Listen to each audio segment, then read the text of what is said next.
Hi friends, இன்னைக்கு நம்ம chicken kurma செய்ய போகிறோம். எப்படி செய்யறது பார்க்கலாம் வாங்க. இதெல்லாம் சிக்கன் குருமாவுக்கு தேவையான பொருள்கள்.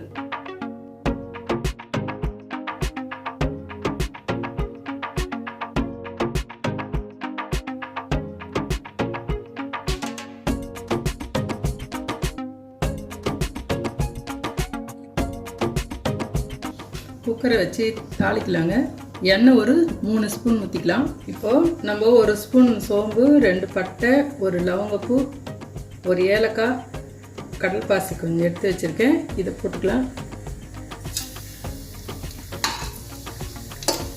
இப்போ ஆனியன் போட்டுடலாங்க.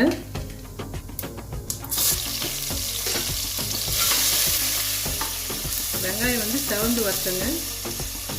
இப்போ ஆனியன் லைட்டாக செவந்துருச்சு. இஞ்சி பூண்டு பேஸ்ட் போட்டுக்கலாம் 2 ஸ்பூன். இது நல்லா வாசனை வர வரைக்கும் வதக்கிடலாங்க. கருவேப்பிலை போட்டுறேன்.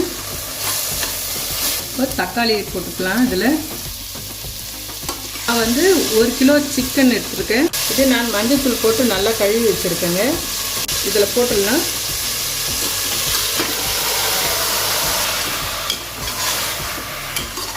இதை அப்படியே ஒரு 3 நிமிஷம் வதக்கிடலாங்க. 1/2 ஸ்பூன் மஞ்சத்தூள் போடுறேன். மிளகாய்த்தூள் நான் 2 ஸ்பூன் எடுத்து வச்சுருக்கேன், அது போட்டுக்கலாம். உப்பு வந்து தேவையானது போட்டுக்கலாங்க.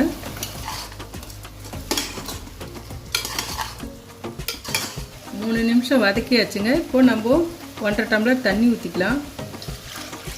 இது ஒரு 5 விசில் வச்சு எடுத்துக்கலாங்க. நான் வந்து 1 கிலோ சிக்கனுக்கு 1 தேங்காய் எடுத்துருக்கேங்க. இதை அரைச்சி பால் எடுத்துக்கலாம்.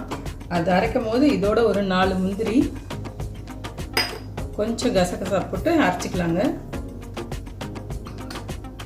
இப்போ 5 விசில் வச்சு இறக்கிட்டேங்க.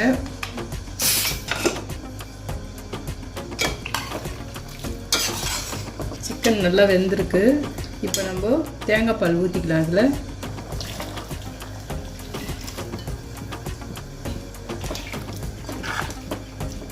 இது நல்லா கொதிக்கட்டுங்க. நான் தேங்காய் பால் எடுக்கிறதுக்கு 1.5 டம்ளர் தண்ணி ஊற்றி எடுத்து வச்சுருக்கேங்க. நீங்கள் தேங்காய் பால் ஊற்றலைன்னா தேங்காயும் அப்படியே அரைச்சி ஊற்றிக்கலாம். இது வந்து நான் டிஃபனுக்கு செய்கிறதுனால தேங்காய் பால் ஊற்றி செய்கிறேன், இட்லி தோசைக்கு. இப்போது நல்லா கொதிக்கிட்டு பாருங்கள். அவ்வளோதாங்க, குருமா ரெடி ஆகிடுச்சு. கொத்தமல்லி போட்டுடலாம். உங்களுக்கு காரம் வேணும்னா இன்னும் கொஞ்சம் காரம் ஆட் பண்ணிக்கலாம். அதை ஆட் பண்ணிங்கன்னா ரைஸ் கூட சரியாக இருக்கும். ஆஃப் பண்ணிடலாங்க.